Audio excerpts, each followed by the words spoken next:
मुखी पार्वती जी की आज्ञा लेकर तप साधना में बैठ गई। शिवजी प्रसन्न हो गए। क्या बात है गजमुखी, क्या चाहती हो? इतने दिनों से तुम तप साधना कर रही हो पार्वती की, आज मेरी तप साधना? क्या हुआ? बोलो गजमुखी, क्या चाहती हो? गजमुखी ने एक बेलपत्र का पत्ता दिया और बाबा भोलेनाथ जी से कहा, बाबा मेरा निवेदन है, इस पत्ते को मैं हवा में उड़ाऊंगी, आप उस पत्ते पर क्या बैठ जाओगे? शंकर भगवान बोलने लगे, अकेला बैठूं या पार्वती को भी बैठाऊं? गजमुखी बोली, इतने से पत्ते पर पार्वती भी बैठ जाएगी? शिव जी बोले, पार्वती को बिठाऊं, साथ में गणेश जी को भी बिठाऊं कि रिद्धि सिद्धि को भी बिठाऊं? गजमुखी ने कहा, इतने से पत्ते पर गणेश रिद्धि सिद्धि बैठे। शिव जी बोले कि कार्तिकेय को भी बिठा लूं कि अशोक सुंदरी को भी बिठा लूं कि जया विशारा सामरी बारी दौतली देव सबको बिठा लूं? इतना बड़ा परिवार सब बैठ जाएगा? इतने में शिव जी बोले कि भगवान विष्णु और लक्ष्मी को भी बिठा लूं क्या? कहा विष्णु लक्ष्मी, तू कहे तो ब्रह्मा ब्रह्माणी को, ब्रह्मा ब्रह्माणी, इंद्र इंद्राणी, 33 कोटि देवता इस पत्ते पर बिठा देता हूं, बोल गजमुखी। गजमुखी मुस्कुराकर बोली, ये सब तो नहीं, केवल आप बैठ जाइए। गजमुखी ने शिव नाम लेकर पत्ते को शिवलिंग पर चढ़ाने के लिए बस थोड़ा सा उसको नीचे की ओर गिराया।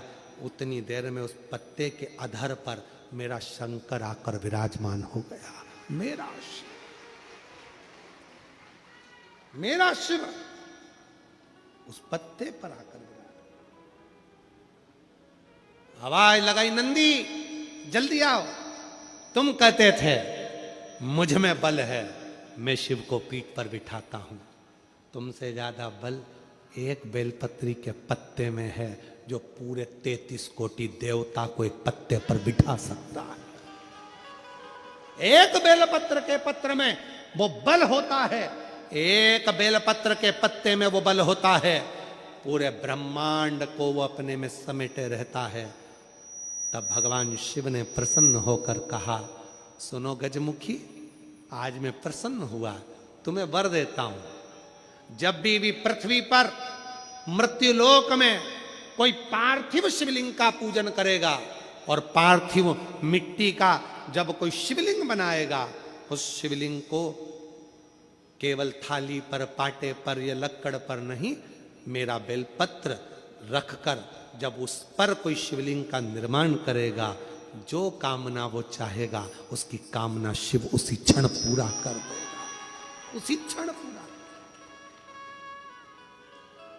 आप में से कितने लोग हैं जो पार्थिव लिंग का निर्माण करते हैं? हाथ उठाओ। करते हो सब? वैसे नहीं करते होगे तो सावन में अपन लोग सब मिलकर ही करते हैं। काय में बनाते हो? पात्र में। पात्र के अंदर जब शिवलिंग का निर्माण करते हो तो सबसे पहले नीचे एक बेलपत्र रखा,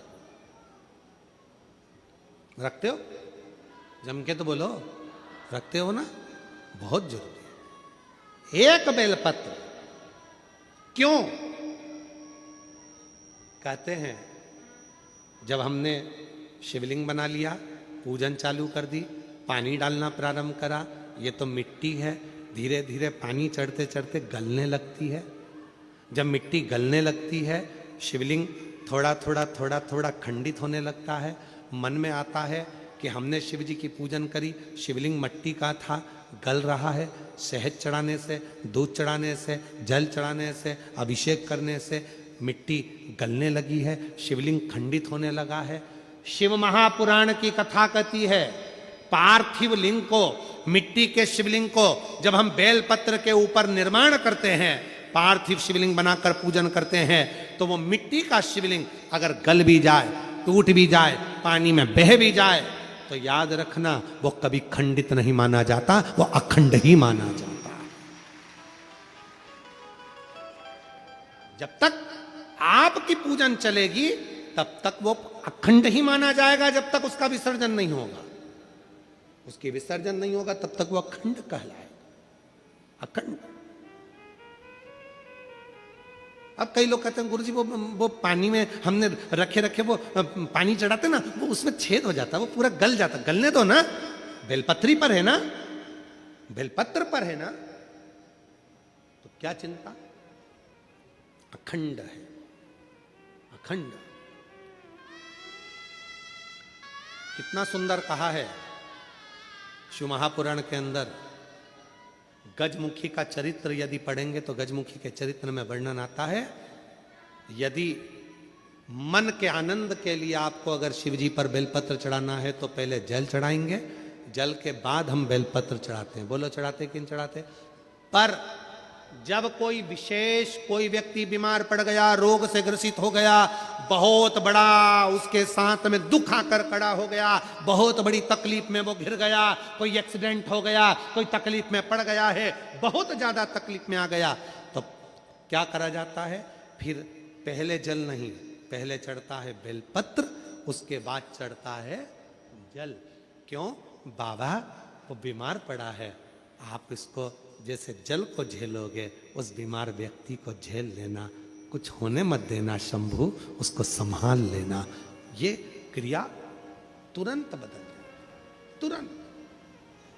इसका प्रमाण क्या है? एक पत्र में, एक पत्र में इसका प्रमाण देखिए।